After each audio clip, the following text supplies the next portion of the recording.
बिस्मिल्लाहिर्रहमानिर्रहीम।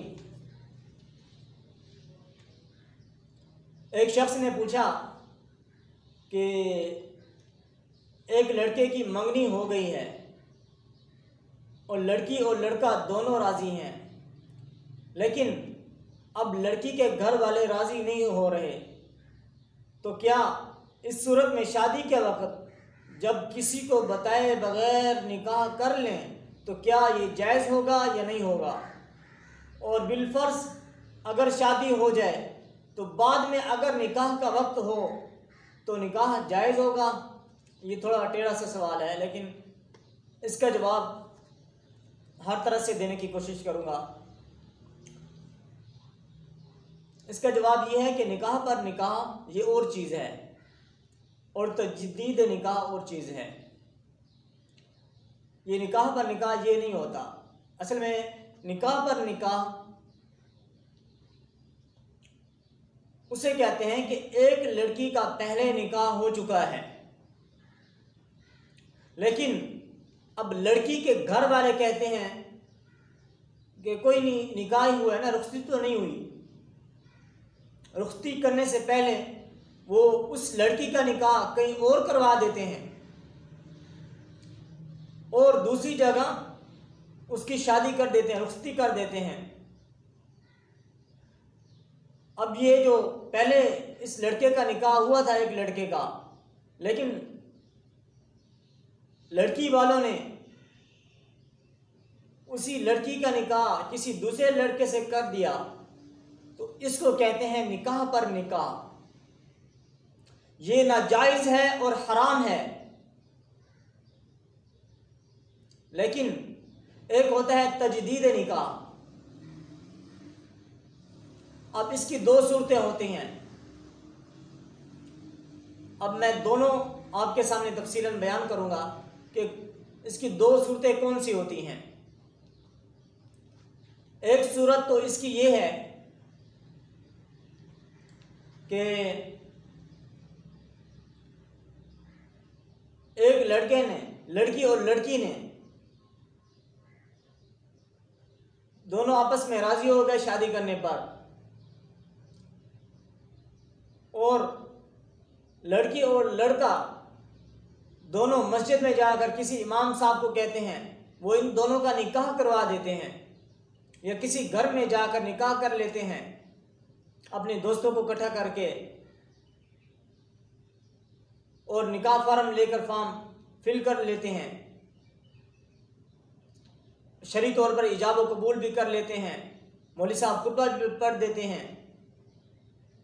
इन दोनों का आपस में निकाह हो गया, लेकिन इन दोनों ने अपने घर में नहीं बताया, घर से छुप कर निकाह किया है। अगरचे ये शरई तौर पर जायज़ है, लेकिन अगरचे इसमें इनके वालिदैन की दुआएं लिए बगैर इसने निकाह किया है, और ये निकाह अमूमी तौर पर कामयाब भी नहीं होता, आगे अंधेरा हो जाता है, क्योंकि लड़की और लड़के के साथ इनके वालिदैन की दुआएं शामिल नहीं होती। बहुत कम वालिदैन होते हैं जो इस बात पर राजी होते हैं। अमूमन ऐसा होता है कि लड़की और लड़के के ख़ानदान वाले राज़ी नहीं होते। ये शरीयत में अगरचे जायज़ है और हदीस भी मौजूद है कि मन नकाहा बिगैरि इज़्नि वलिय्यिहा फनिकाहुहा बातिलुन बातिलुन बातिलुन, कि जिसने निकाह किया अपने वली की इजाज़त के बगैर,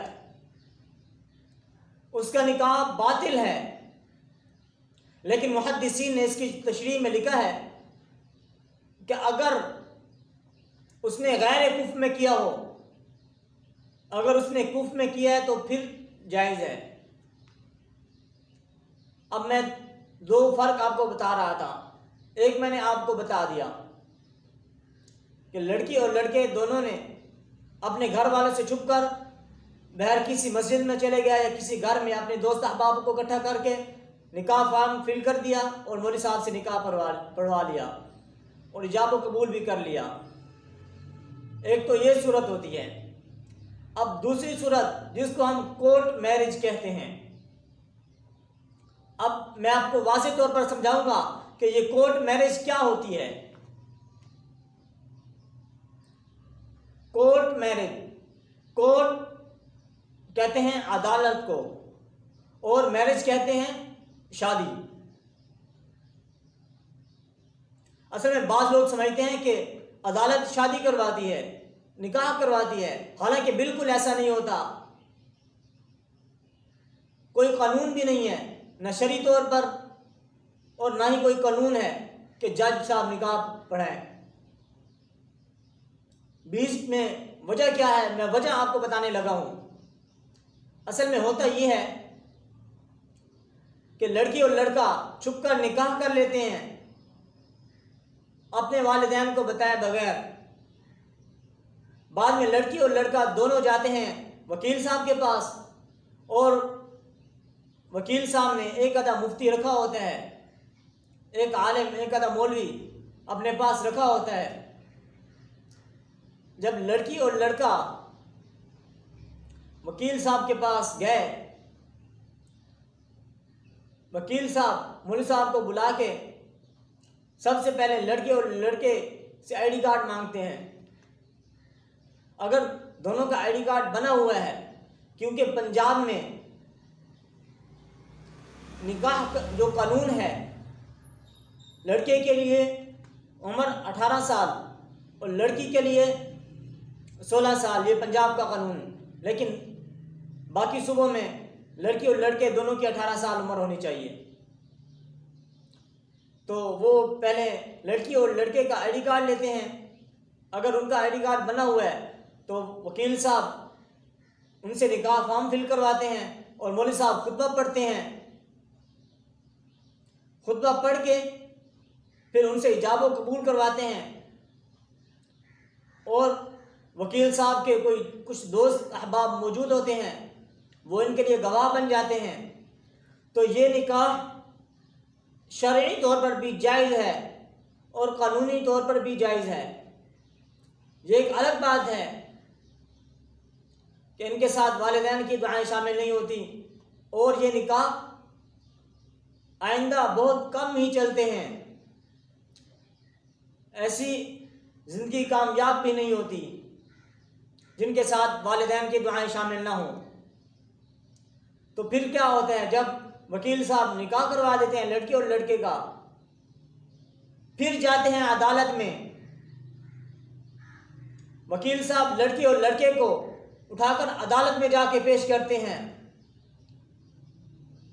कि इस लड़की और लड़के ने शादी की है और इनके वालिदैन राज़ी नहीं हैं, लिहाजा इनको तहफ़्फ़ुज़ दिया जाए।